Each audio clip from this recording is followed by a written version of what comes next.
Assalamualaikum warahmatullahi wabarakatuh. Kami dari kelompok 6 di sini kami akan mempresentasikan terkait dengan tantangan dan hambatan pemberantasan korupsi. Sebelumnya, perkenalkan terlebih dahulu anggota kami.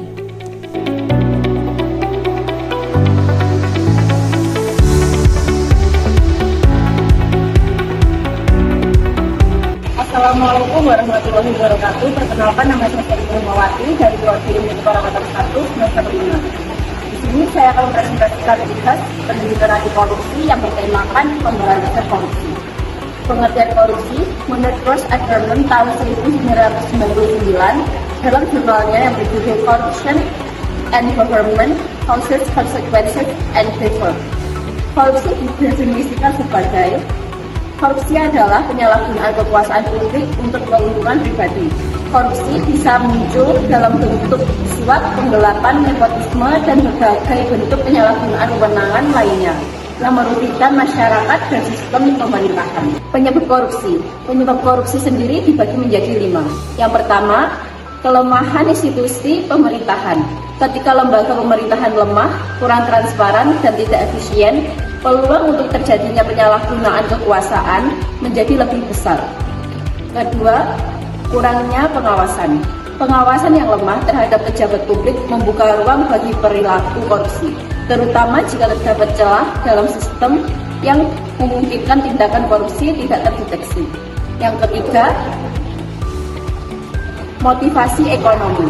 Tingginya perbedaan kekayaan dan tingkat kemiskinan dalam masyarakat menciptakan intensif bagi individu untuk memperoleh kekayaan melalui cara-cara ilegal seperti korupsi. Selanjutnya ada kultur korupsi. Dalam budaya yang menolerasikan atau bahkan memandang korupsi sebagai hal biasa, pelaku akan merasa lebih bebas untuk melakukan tindakan korupsi tanpa takut akan sanksi atau hukumannya. Yang terakhir ada sistem hukum yang lemah. Sistem hukum yang tidak tegas atau tidak efektif dalam menegakkan hukum membuat pelaku korupsi merasa aman dan tidak ada konsekuensi serius bagi tindakan mereka. Ada pentingnya pemberantasan korupsi. Menurut Bedford tahun 1988 dalam jurnalnya yang berjudul Controlling Corruption, pemberantasan korupsi sangat penting karena beberapa alasan utama, antara lain: pertama, meningkatkan kinerja pemerintahan. Pemberantasan korupsi membantu meningkatkan kualitas pelayanan publik, meminimalkan pemborosan sumber daya negara, dan memastikan kebijakan yang adil bagi seluruh rakyat. Yang kedua, menarik investasi dan mempercepat pembangunan ekonomi. Negara yang bebas dari korupsi cenderung lebih mampu untuk industri asing dan juga domestik. Yang ketiga, meningkatkan keadilan sosial. Pemberantasan korupsi memastikan distribusi kekayaan dari sumber daya negara yang lebih adil, mengurangi ketimpangan sosial, dan meningkatkan kesejahteraan masyarakat. Yang keempat, memperbaiki kepercayaan publik. Korupsi merupakan kepercayaan masyarakat terhadap pemerintahan dan juga industri publik.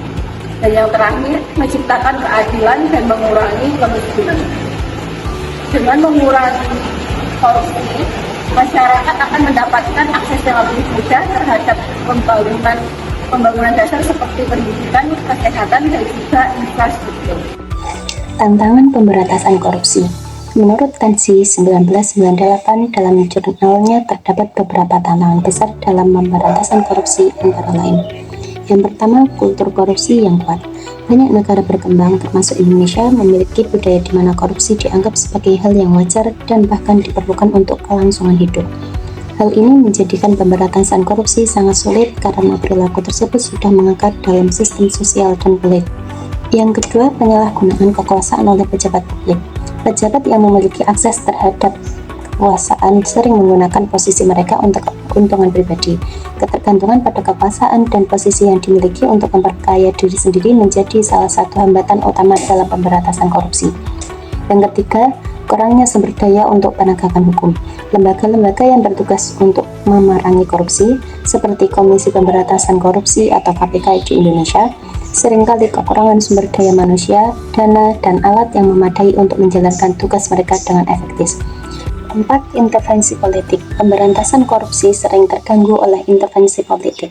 Pemerintah atau partai politik yang memiliki kepentingan dapat menghambat atau bahkan melemahkan lembaga-lembaga yang bertugas menegakkan hukum terhadap korupsi. Untuk yang kelima atau yang terakhir, keterbatasan koordinasi antar lembaga.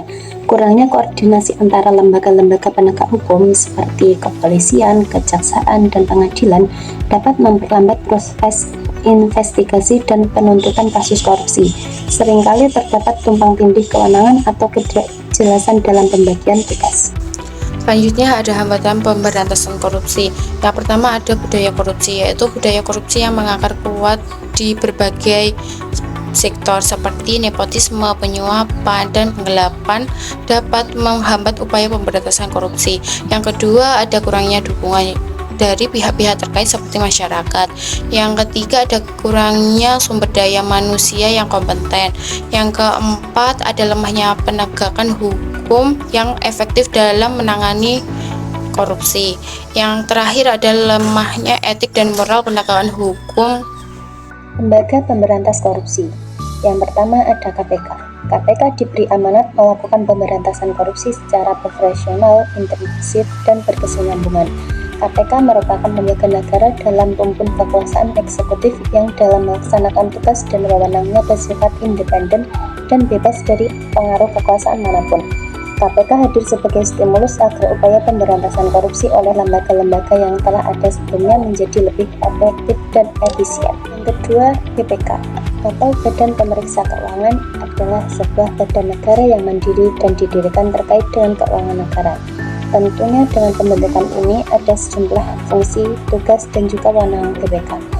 BPK ini dibentuk sesuai dengan amanat Undang-Undang 1945 Pasal 33E yang menyatakan bahwa untuk memeriksa pengelolaan dan tanggung jawab tentang keuangan negara diadakan satu badan pemeriksa keuangan yang bebas dan juga mandiri. Setelah amandemen, kedudukan BPK pun semakin dipertegas. Untuk yang ketiga, Kejaksaan. Kejaksaan Rakyat Indonesia adalah lembaga negara yang melaksanakan kekuasaan negara khususnya di bidang penuntutan.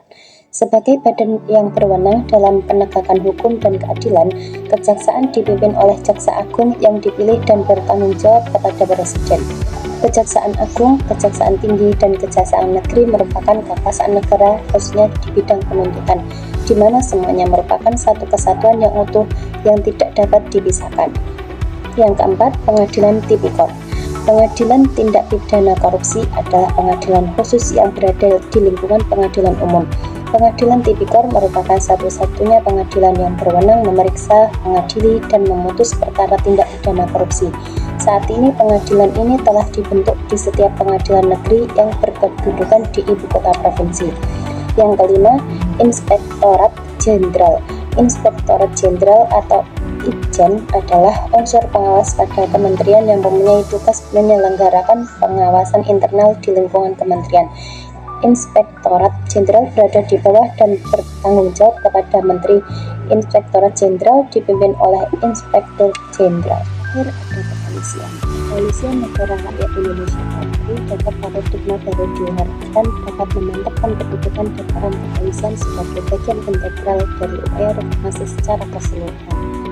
Berkenan dengan perkembangan dan kemajuan masyarakat serta mengemukakannya fenomena supremasi hukum, globalisasi, transparansi, dan akuntabilitas telah melahirkan berbagai cara pandang dalam melihat tugas, fungsi, wewenang, dan tanggung jawab kepolisian yang menyatakan tentunya berbagai tuntutan dan ekspektasi masyarakat terhadap pelaksanaan tugas kepolisian yang semakin meningkat dan lebih berorientasi pada kepentingan masyarakat.